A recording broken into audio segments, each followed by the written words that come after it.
और खबर अब जयपुर से हाईवे पर बड़ा हादसा हुआ है। हादसे में 9 लोगों की मौत हो गई है, 37 लोग जख्मी हैं। आग के बाद टैंकर में जोरदार धमाका हुआ। सीएनजी टैंकर ट्रक के बीच खड़ा हुआ था और टैंकर में केमिकल से ज्यादा नुकसान। धमाके के बाद कई गाड़ियों में आग लग गई है। तस्वीरें आपको दिखा रहे हैं किस तरीके से के बाद एक गाड़ियों में आग लगती हुई नजर आए। जयपुर के हाईवे का पूरा मामला है, जहां हादसे में 9 लोगों की मौत हो गई है, 37 लोग जख्मी हैं। वहीं वहीं आग के बाद टैंकर में जोरदार धमाका भी हुआ।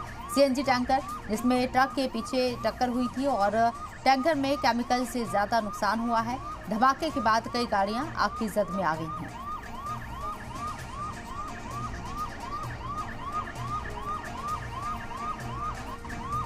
तो जयपुर हाईवे में ये बड़ा हादसा पेश आया है। 9 लोगों की मौत हो गई है। हादसे की वजह क्या है ये फिलहाल वाज़ेह नहीं है, लेकिन जोरदार टक्कर की वजह से हादसा हुआ और एक के बाद एक गाड़ियों में आग लगती गई। केमिकल से भरा हुआ ये टैंकर था। आग बहुत तेजी के साथ फैली और 9 लोगों की मौत हो गई। कई दीगर लोग जख्मी भी बताए जा रहे हैं।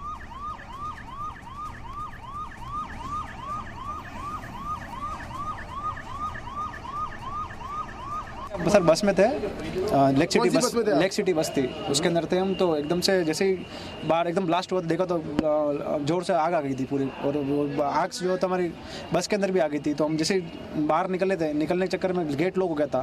तो फिर बस में बाहर खिड़की थी, ऊपर से खिड़की तोड़ के अंदर बाहर निकले थे, हम कूदे थे और कूद के हम थोड़ी दूर चले गए थे। और फिर देखा तो आग बहुत ज़्यादा और पूरी बस में आग लग गई थी। और अंदर बहुत सारे कितने अंदर तो 15-20 लोग तो थे कम से कम उसके अंदर, और ज़्यादा भी होंगे तो पता नहीं मेरे को।